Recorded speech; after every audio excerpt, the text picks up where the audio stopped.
Well, welcome back, everybody. It's Saturday, second day of November, and we're switching gears today, this morning anyway, on this. This is our third gen Hemi that's going into our 68 Barracuda that our good friend Joe Williams has at Just Mopar Joe. He's doing all the paint and body work on that car, and it's turning out fantastic. I highly suggest you go and check it out on Just Mopar Joe with our 68 Barracuda notchback. So this, just to recap, is a third gen Hemi. It's I think a 2005 or 2006 5.7 block, and it has it's a stroker, has a Molinar crank, diamond pistons, Eagle heads. They're actually Arrington stage 3 from what I understand. So it's got the late model heads on it. Custom comp cam, Rilus Pro intake manifold, and then of course the Holley throttle body 112/602.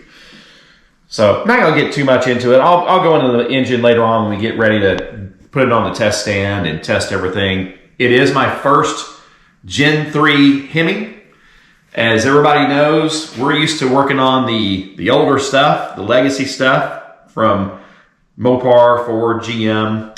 So your newer engines have a few things that are different, like your oil pumps and your rear main seal. So I wanted to share this with the mistake I made of replacing the rear main seal on this engine. So it was a self-induced mistake because I wasn't paying any attention. So with these these later engines, like I believe the LS is the same way, very similar. I'm not sure about Coyotes, but most likely. And then the Gen 3 Hemis, the rear main seal is basically external. And it's basically, this is the hub right here, and then here's your rear main seal. So you see those bolts will bolt that rear main seal right here to the back of the block. Now, if you look at this seal, you can see there is something wrong. And this is a brand new seal, and it did not come out of the box that way. When it came out of the box, it looked like this. As you can see, there's a guide here. Well, being a knucklehead and not really paying any attention, I just took this thing off and I installed it. And obviously, that was a really stupid mistake. It was really dumb. So this is the second one I purchased, and it's a Felpro, part number BS40684. So what we're going to do, obviously, is we're going to try to go ahead and put this thing on with it on the engine stand. I think there's enough room there. So I'm going to go ahead and clean off the journal on the crank on the hub, and I'm going to try to see how easy this thing is to put on. So again, I know it's very simple, very, very simple, but want to share the mistake I made first time around. Second time around, let's see how this thing goes. I'm going to start off by putting this Permatex Ultra Slick. I know it's more of a bearing lube, but I think it's going to work okay for making sure that seal doesn't get wiped out on first initial startup. So you always want to make sure that you go ahead and put some kind of lubricant before you put these rubber seals on over things like your timing chain cover. Doesn't matter if it's new or old, but anyway, that's what we're going to do. Get this thing lubed up, and then we'll be installing our seal.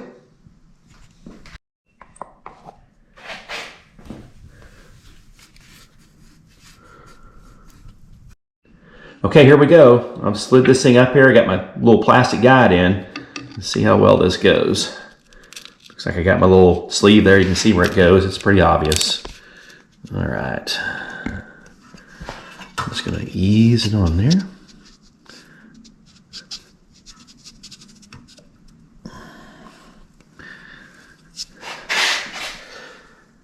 Well, obviously, it looks like I may have this thing upside down. Is it possible? Okay, I want to make sure I've got these lined up down here.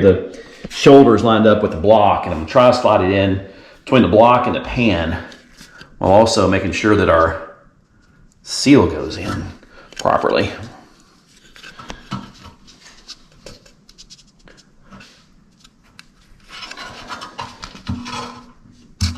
There it is. Okay. All right.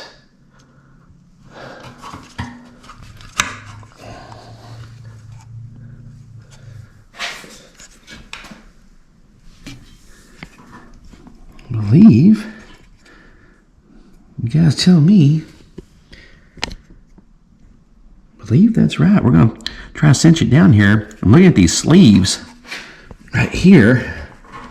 I think our bolts will suck those in. So let's see what happens.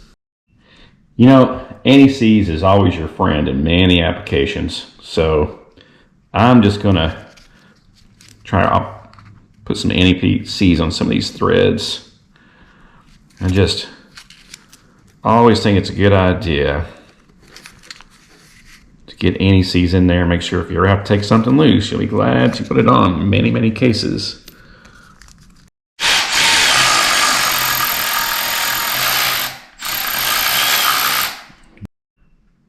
I'm going really slow on all of these. Looks like it's sucking those sleeves in now.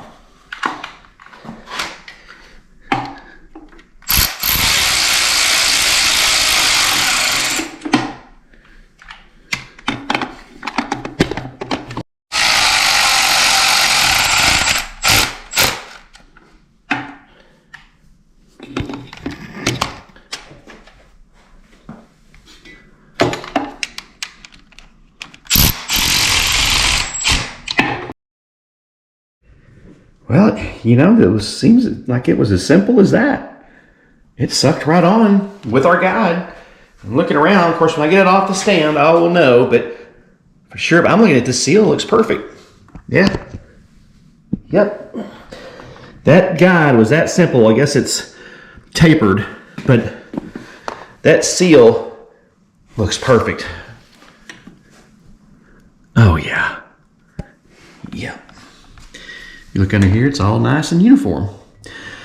So I guess this is one of those things that, you know, you got to admit, compared to the legacy engines on your older engines, rear main seal is a lot, seems like just an improved design. A lot easier to swap out. I know your later model small block Chevys and probably your Fords had this type of very similar rear main seal. I don't know if the Mopars, I don't think any of the Magnums, they still had the older style rear main seal, but you gotta admit, it's pretty nice if you can change the rear main seal out that easy, and it looks to be like an improved design, just my opinion. But there it is, 3rd gen Hemi rear main seal installation. And obviously, if it's in the car, you got the trans. You're still gonna have to pull the transmission, obviously, to get to it. You know, the older stuff, I don't guess you necessarily had to pull the transmission, but I think this is a very, very improved design compared to the older stuff. So you tell me, folks. Pretty darn simple. Yep. Hopefully, we'll have some videos coming up.